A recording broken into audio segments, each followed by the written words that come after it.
Yeah. Hello all. Welcome to Air Studies. So today we will start with lecture 3 of physical chemistry, which is states of matter. So నేను ఈ particular chapter ని three parts కింద split చేద్దాం అనుకుంటున్నాను ఎందుకంటే it's quite lengthy. So confuse అవ్వకుండా ఏ part కా పార్ట్ మీరు నేర్చుకుంటే so that we can connect it later. అందుకనే I decided to split it into three parts. So first part వచ్చేసరికి ది మాలిక్యులర్ ఫోర్సెస్ అన్నమాట. So I start with this part here. Okay, so let's start. I'll use flat. So అందుకంటే ముందు so first what is a state? State state అంటే a physical condition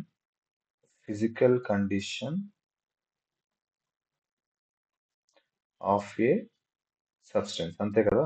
so మనం already నేర్చుకున్నాం lecture 1 లో. So total ఎన్ని states ఉంటాయి? Solid,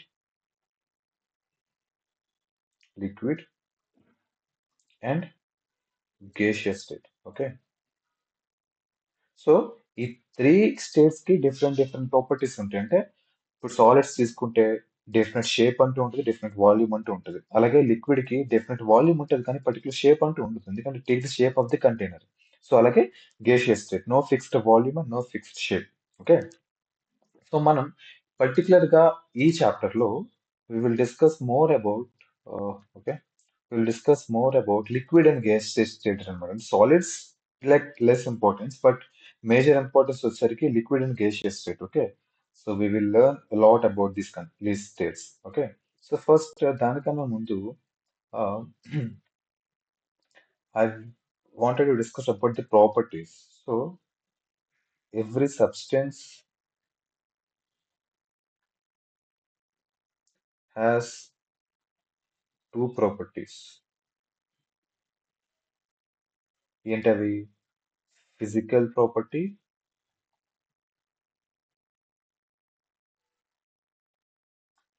and chemical property. Okay, so let's take an example. Okay, suppose ఒక substance A converted to substance B. Okay, ఇక్కడ కూడా same substance A B కింద మారింది. ఓకే, సో ఈ సబ్స్టెన్స్ ఏ స్టేట్ లో అయినా ఉండొచ్చు. గ్యాస్ కానీ, లిక్విడ్ కానీ, సాలిడ్ కానీ, ఏదో ఎనీ స్టేట్ లో అది ఉండొచ్చు అనమాట. Doesn't matter. So I just wanted to define, కొంచెం జాగ్రత్తగా వినండి. సో ఫిజికల్ ప్రాపర్టీస్ అంటే ఏంటంటే we are not observing the property of that substance before any change. అంటే చేంజ్ జరగక ముందు మన పర్టికులర్ సబ్స్టెన్స్ యొక్క ప్రాపర్టీ ఎవాల్యూట్ చేస్తున్నాం. అంటే ఏంటి ఇక్కడ? There is no B, there is no B, only A దగ్గర ఉంది అక్కడ. అంటే ఏ యొక్క properties before any change.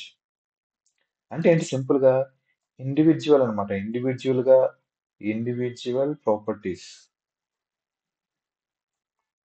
Okay, అది మనం చెప్పే ఫిజికల్ ప్రాపర్టీస్ అన్నమాట. అంటే ఎగ్జాంపుల్ ఏంటి? షేప్, అంతే కదా. పర్టికులర్ షేప్ అంటూ ఉంటది, వాల్యూమ్ అంటూ ఉంటది, టెంపరేచర్ అంటూ ఉంటది. ఓకే, కలర్ అంటూ ఉంటది. ఇవన్నీ ఫిజికల్ ప్రాపర్టీస్ అన్నమాట. జస్ట్ ఆ పర్టికులర్ ఫిజికల్ యొక్క జస్ట్ సింపుల్ ఫిజికల్ ప్రాపర్టీస్ ఇవన్నీ. ఓకే, నౌ కెమికల్ ప్రాపర్టీస్ వచ్చేసరికి సో ఏ అనేది ఇక్కడ బి కింద మారింది. ఓకే, సో బి కింద ఎలా అంటే they has to be some reason కదా బి కింద మారడానికి. అంటే ఏ టు బి మారడానికి ఒక పర్టికులర్ రీజన్ అంటూ ఉండాలి. సో ఒక ప్రాపర్టీ అంటూ దాన్ని గవర్న్ చేయాలి, has to be governed. Okay, ఆ ప్రాపర్టీస్ నే we have chemical properties. So pro properties observe when a change is made. Okay, so example ఏంటి? రియాక్టివిటీ. ఓకే, రియాక్టివిటీ ఏంటంటే ఎంత ఫాస్ట్ గా ఏ బి కింద కన్వర్ట్ అయిందో, ఏ బి కింద react అయిందో మనం చెప్పేది రియాక్టివిటీ అన్నమాట.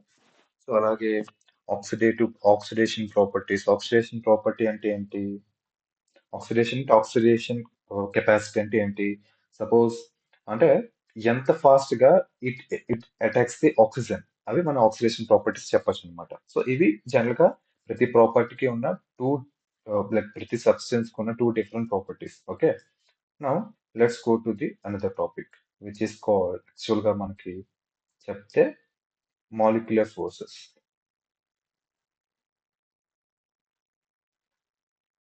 ఫోర్సెస్ సో మాలిక్యులర్ ఫోర్సెస్ అంటే force of attraction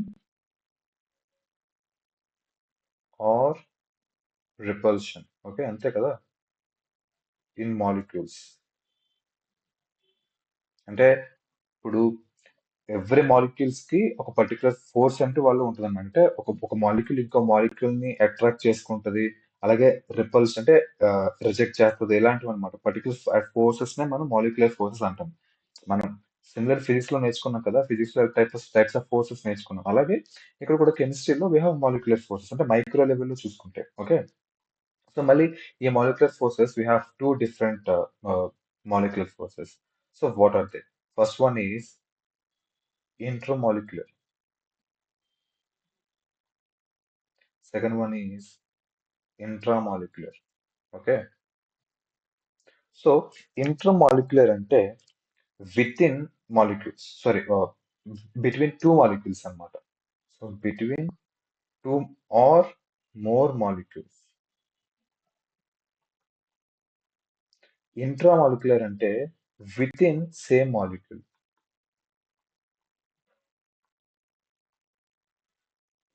So example చెప్తాను, కంగారు పడుతూ. Okay, so I'll take an example.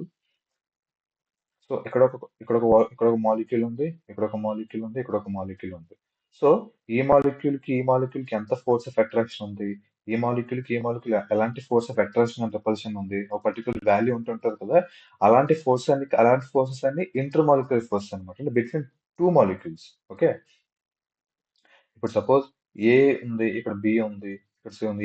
ఏ యొక్క ఫోర్స్ ఆఫ్ అట్రాక్షన్ చాలా ఫాస్ట్ గా ఉందంటే, చాలా ఎక్కువ ఉందంటే, ఇది బి ని చాలా వేగంగా తనలో తను అట్రాక్ట్ చేసేసుకుంటుంది. సో ఇలాంటివి ఇంటర్మాలిక్యులర్ ఫోర్స్ అనమాట. What about intramolecular force? Intramolecular force అంటే విత్ ఇన్ సేమ్ మాలిక్యూల్, అంటే విత్ ఇన్ సేమ్ మాలిక్యూల్ లో నీకు లోపల లోపల కూడా కొన్ని ఫోర్స్ యాక్ట్ అవుతాయి.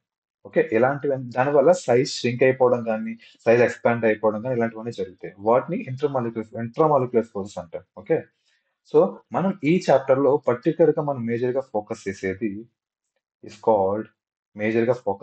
Intermolecular forces. ఓకే, అది మనం మెయిన్ గా డీల్ చేద్దాం. Intermolecular is like we don't deal much of it. Okay. Okay, so and okay fine, I will start with intermolecular forces. Okay, so intermolecular forces.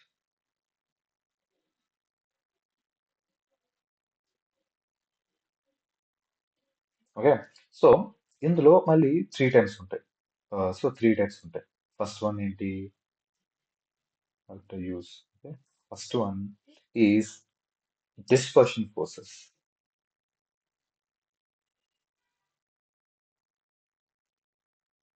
also called as London forces. కొంచెం ఫ్యాన్సీగా ఉంది కదా పేరు. It's like particular ఈ forces ని ఎవరైతే discover చేశారో ఆ పర్టికులర్ సైంటిస్ట్ యొక్క పేరు పెట్టారు, I think. So it's called London forces. So so dispersion forces అంటే ఏంటి, అవి ఎలాంటి టైప్ ఆఫ్ మాలిక్యూల్స్ అవన్నీ ఉంటాయి. సో వీటికన్నా ముందు again I need to want to differentiate between two important topics, which is called so polar polar molecules, non-polar molecules.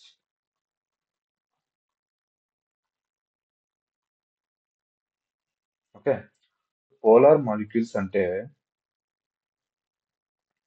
Non uniform charge distribution.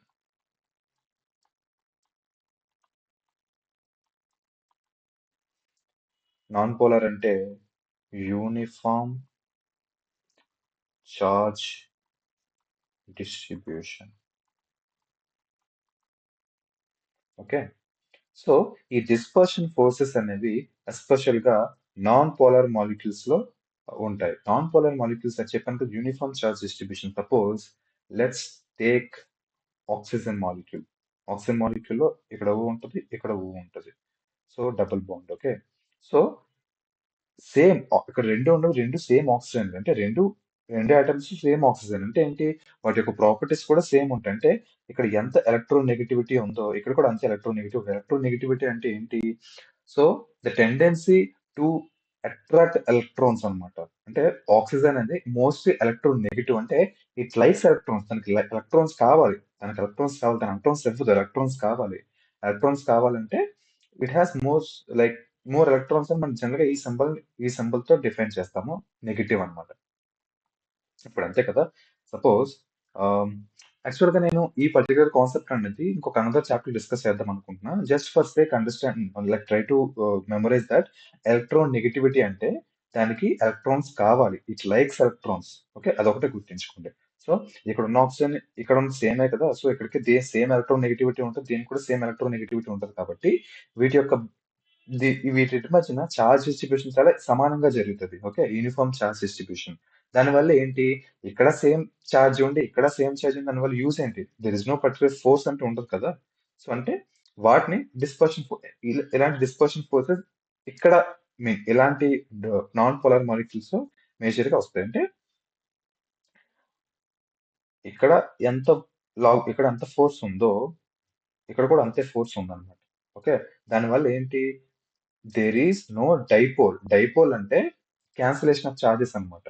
So ఇక్కడ ఎంత తీసుకుంటుందో ఇక్కడ కూడా అంతే తీసుకుంటుంది. సో అంటే ఏంటి, క్యాన్సిల్ అయిపోయింది కదా, there is no force. Okay, resultant force is zero. Resultant force is zero. అంటే నో డైపోల్ అంటాం దీన్ని, కెమిస్ట్రీ లాంగ్వేజ్ నో డైపోల్ అంటాం. కెమిస్ట్రీ లాంగ్వేజ్ లో we will call it as no dipole. Okay, that is called non polar molecule. So ఈ dispersion forces అనేవి main గా ఈ non polar molecules act చేస్తాయి. ఓకే, అవి. So now what about another thing, ఇక్కడ కూడా నేను రాశాను కదా పోలార్ మాలిక్యూల్స్. ఈ పోలార్ మాలిక్యూల్స్ లో ఏ టైప్ ఆఫ్ ఫోర్స్ యాక్ట్ చేస్తాయి, సో వాటిని we will call it as dipole forces.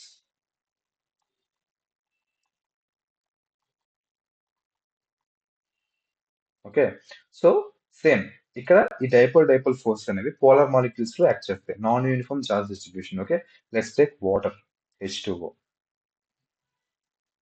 అంటే O ఉంది, ఇక్కడ హెచ్ ఉంది, ఇక్కడ హెచ్ ఉంది. ఓకే, సో నేను ఈ బాండ్ ని స్పెషల్ గా మెన్షన్ చేయట్లేదు, జస్ట్ నార్మల్ గా ఫస్ట్ సేక్ రాస్తున్నాను అంతే. ఇవి డబుల్ బాండ్స్ అవ్వచ్చు, వేరే అవ్వచ్చు, అవి discuss in later chapters. Okay, just రాస్తున్నాను. ఇక్కడ చూడండి,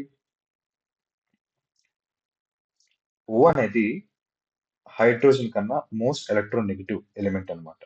అంటే హైడ్రోజన్ కన్నా ఆక్సిజన్ కి ఎక్కువ ఎలక్ట్రాన్స్ తీసుకునే శక్తి ఉంది. సో అందువల్ల, సో ఇక్కడ చార్జ్ డిఫరెంట్ గా ఉంటుంది, ఇక్కడ చార్జ్ డిఫరెంట్ గా ఉంటుంది. ఓకేనా, సో అందువల్ల ఇక్కడ చార్జ్ ఇక్కడ వేరేగా ఉంటుంది, ఇక్కడ ఒక వేరేగా ఉంటుంది చార్జ్ డెన్సిటీ అనేది. సో ఇటుపక్క లాగే ఫోర్సెస్, ఇటుపక్క లాగే ఫోర్సెస్ చాలా డిఫరెంట్ గా ఉంటాయి. అర్థమైంది కదా. సో అందువల్ల ఫోర్సెస్ క్యాన్సిల్ అవ్వు. సో డిఫరెంట్ ఫోర్సెస్ ఎప్పుడు క్యాన్సిల్ అవ్వు. ఇప్పుడు అంతే కదా, మీరు ఫిజిక్స్ లో నేర్చుకుని ఉంటారు ఆల్రెడీ. సో ఇటుపక్క 5 న్యూటన్ ఫోర్స్ వస్తుంది, సో ఇటుపక్క కూడా 5 న్యూటన్ ఫోర్స్ వస్తుంది. అప్పుడు ఏంటి, ఫోర్సెస్ క్యాన్సిల్ అయితే రిజల్టెంట్ జీరో వస్తుంది. కానీ ఇక్కడ ఏం జరుగుతుంది, సపోజ్ ఇక్కడ 5 న్యూటన్స్ అనుకో. ఓకే, ఇటుపక్క 10 న్యూటన్స్ వస్తుంది, అంటే ఇటుపక్క ఎక్కువ లాగేసుకుంటుంది, అప్పుడు రిజల్టెంట్ ఎంత వస్తుంది, 5 న్యూటన్స్ వస్తుంది. అంతే కదా. సో ఇదన్నమాట సింపుల్ సింపుల్ కాన్సెప్ట్. సో వీటిని డైపోల్ ఫోర్స్ అంటాం. ఓకే, సో ఇక్కడ ఏంటి, okay I mean it's like dipole, there is a dipole, there is a dipole అంటే నాన్ జీరో రిజల్టెంట్ ఫోర్స్. అది. సో ఇలాంటి ఎగ్జాంపుల్స్ చెప్పాలంటే H2O ఉంది, CO2 ఉంది, HCl ఉంది. సో ఇవన్నీ చాలా డిఫరెంట్ కంపౌండ్స్ అన్నమాట, డైపోల్ ఫోర్సెస్ లో ఉండేవి. ఓకే, నెక్స్ట్ వచ్చేసరికి హైడ్రోజన్ బాండ్.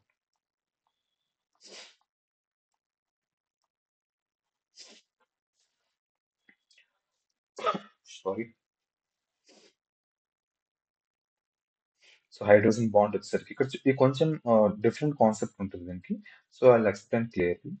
సో ఇక్కడ హైడ్రోజన్ బాండ్ అనేది ఎస్పెషల్ గా హైడ్రోజన్ ఉన్న కాంపౌండ్స్ లో ఉంటుంది. ఎగ్జాంపుల్ వాటర్ తీసుకుంటాం, హెచ్ ఉంది, ఇక్కడ O ఉంది, ఇక్కడ హెచ్ ఉంది. ఓకే, మళ్ళీ ఈ హెచ్ ఇంకో మాలిక్యూల్ వాటర్ మాలిక్యూల్ తీసుకున్నా, హెచ్ ఉంది, ఓ ఉంది, హెచ్ ఉంది. ఓకే. సో ఇక్కడ ఏంటి, ఆక్సిజన్ అనేది మోస్ట్ ఎలక్ట్రోనెగేటివ్ అని చెప్పాను కదా, ఇక్కడ ఎలక్ట్రాన్స్ లాగేసుకుంటది, హైడ్రోజన్ ఎలక్ట్రాన్స్ లాగేసుకుని ఓ ఉంటుంది, ఓహెచ్ తయారవుతుంది. సో దీనివల్ల ఏమవుతుంది, హైడ్రోజన్ పాజిటివ్ అవుతుంది. సో ఒకటి గుర్తుంచుకోండి, ఏదైనా ఏదైనా కంపౌండ్, ఏ కంపౌండ్ ఏ వీక్ ఎలక్ట్రాన్స్ ఇచ్చేసిందంటే ఇక్కడ పాజిటివ్ ఛార్జ్ వస్తే ఇక్కడ నెగిటివ్ ఛార్జ్ వస్తుంది. సో అందువల్ల ఇది మోస్ట్ ఎలక్ట్రాన్ పాజిటివ్ అయిపోద్ది, ఇది నెగిటివ్ అయిపోద్ది. ఓకే. సో ఇక్కడ కూడా మళ్ళీ ఇక్కడ చూడండి, ఇక్కడ కూడా సేమ్ సేమ్ ఫినామినా జరుగుతుంది. హైడ్రోజన్ అనేది ఇక్కడ ఆక్సిజన్ ఎలక్ట్రాన్స్ ఇచ్చేస్తుంది కాబట్టి ఇక్కడ నెగిటివ్ ఛార్జ్ ఉంటుంది, ఇక్కడ పాజిటివ్ ఛార్జ్ ఉంటుంది. ఓకే. ఇక్కడ జాగ్రత్తగా గమనిస్తే ఇక్కడ ఈ నెగిటివ్ ఈ పాజిటివ్ అట్రాక్ట్ అవుతాయి, అంతే కదా. ఇప్పుడు అంతే కదా. నాట్ వీ హ్యావ్ ఒక మ్యాగ్నెట్ లో ప్లస్ మైనస్ ఛార్జెస్ ఉంటాయి. సో సేమ్ ఇక్కడ కూడా మైనస్ ప్లస్ ఉంటే ఈ రెండు అట్రాక్ట్ అవ్వవు, రిపల్ట్ అయిపోతాయి, రిపల్షన్ అయిపోద్ది. అదే మ్యాగ్నెట్ ప్లస్ మైనస్ ఉండి ఇలాగుండి ప్లస్ మైనస్ ఉంటే ఈ రెండు అట్రాక్ట్ అవుతాయి. ఓకే. ఇక్కడ సేమ్ కేస్, ఇక్కడ కూడా సేమ్ కేస్ జరుగుతుంది. ఇక్కడ నెగిటివ్ ఉంది, ఇక్కడ పాజిటివ్ ఉంది. సో ఈ రెండు అట్రాక్ట్ అవుతాయి కదా డెఫినెట్ గా. సో ఈ బాండ్ ని we will call hydrogen bond. Okay. అది జనరల్ గా చాలా ఎక్సెప్షన్స్ అన్నమాట, చాలా ఎక్సెప్షన్స్ ఏమని హైడ్రోజన్ బాండ్ అనేది. అందుకే మీరు అబ్జర్వ్ చేసుకుంటే వాటర్ మాలిక్యూల్స్ మీన్ అంత ఐస్ ఫామ్ అవుతాయి కదా, అంత పర్ఫెక్ట్ గా ఒక ప్యాక్ తయారవుతాయి అనమాట. ఐస్ గా ఫామ్ అవుతున్నప్పుడు ఈ హైడ్రోజన్ బాండ్ వల్ల we have perfect solid structure. Okay. And ఇంకొక రీజన్ ఏంటో తెలుసా, ఇంకొక అప్లికేషన్ ఏంటంటే okay where is it, floating of ice.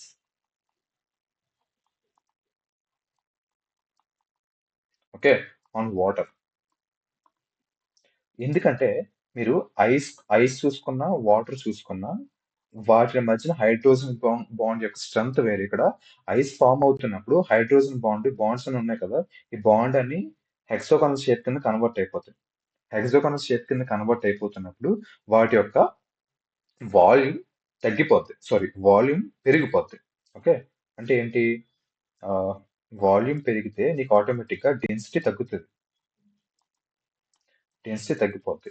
So density తగ్గిపోతే అప్పుడు ఏమవుద్ది, వాటర్ లేయర్ ఉంది అనుకో, వాటర్ ఉంది, ఐస్ అనేది పైకి వచ్చేస్తుంది. డెన్సిటీ తక్కువైనప్పుడు దాని యొక్క బరువు తగ్గిపోద్ది, దానివల్ల సెపరేట్ అయిపోతాయి అనమాట.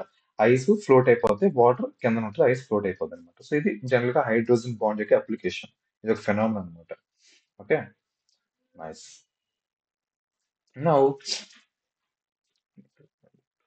ఈ water bottle. Okay. Now I'll talk about next, which is thermal forces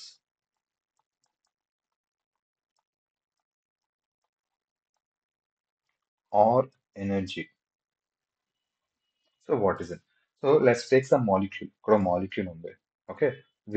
ఒక పర్టికులర్ కంపౌండ్ లో చాలా మాలిక్యూల్స్ ఉన్నాయి.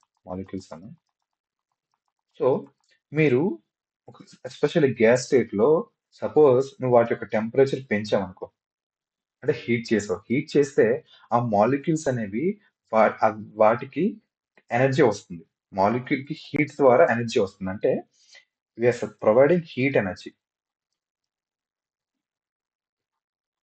అవి ఈ మాలిక్యూల్స్ తీసేసుకొని అవి కన్వర్టెడ్ టు కైనెటిక్ ఎనర్జీ అనమాట.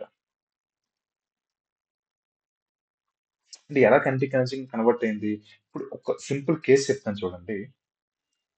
మీరు ఒక కంటైనర్ లో, గ్లాస్ కంటైనర్ లో వాటర్ ఉందన్నమాట, అందులో వాటర్ పెట్టుకున్నారు, వాటర్ పెట్టుకొని దీన్ని హీట్ చేశారు, సమ్ బర్నర్ తో హీట్ చేశారు. అప్పుడు మీరు స్లోగా హీట్ పెరుగుతున్న కొద్దిలో అక్కడ బబుల్స్ అనేవి ఫామ్ అవుతాయి, బబుల్స్ ఫామ్ అయ్యి చాలా స్పీడ్ గా పైకి వచ్చేస్తాయి, అంతే కదా. చాలా ఒక సమ్ స్పీడ్, దానికి ఒక స్పీడ్ తో పైకి వచ్చేస్తాయి. అంటే మూమెంట్ అన్నమాట, మూమెంట్ అనేది వస్తుంది వాటికి, motion. It's like motion of particles, motion create అవుతుంది. అంటే ఏంటి, ఆ హీట్ యొక్క ఎనర్జీ నీవు తీసేసుకొని ఫాస్ట్ గా పైకి వెళ్ళిపోతున్నాయి. ఓకే. పైకి వెళ్ళిపోయి ఎవాపరేట్ అయిపోతున్నాయి, అంతే కదా. అంటే ఏంటి, heat energy is converting to kinetic energy with help of velocity. Okay. So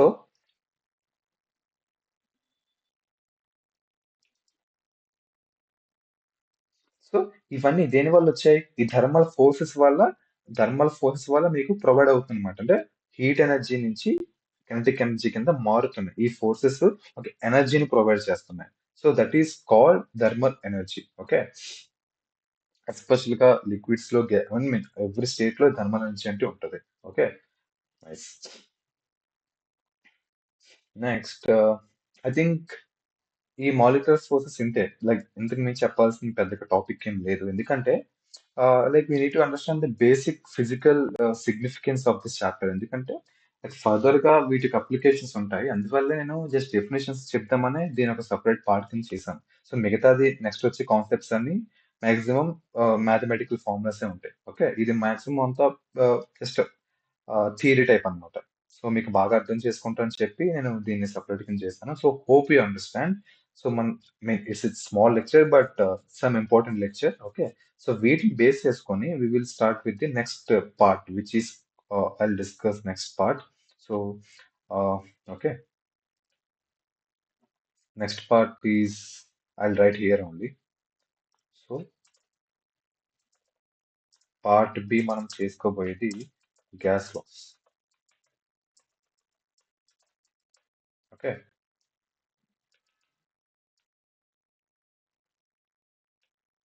okay, part B. So just simple brief introduction in gas laws. అంటే గ్యాస్ లాస్ అంటే ఎవ్రీ గేషియస్ స్టేట్ లో ఉన్న సబ్స్టెన్సెస్ అన్ని ఒక పర్టిక్యులర్ లాస్ ఫాలో అవుతాయి. ఆ laws follow అవుతుంది like depends upon pressure, volume, temperature. వీటన్ని టుగెదర్ కొన్ని లాస్ ఉన్నాయన్నమాట, మ్యాథమెటిక్స్ లాస్ అన్నమాట. సో వాటిని మనం బ్రీఫ్ గా ఇందులో డిస్కస్ చేసుకున్నాం. Okay, so that's it. Thank you.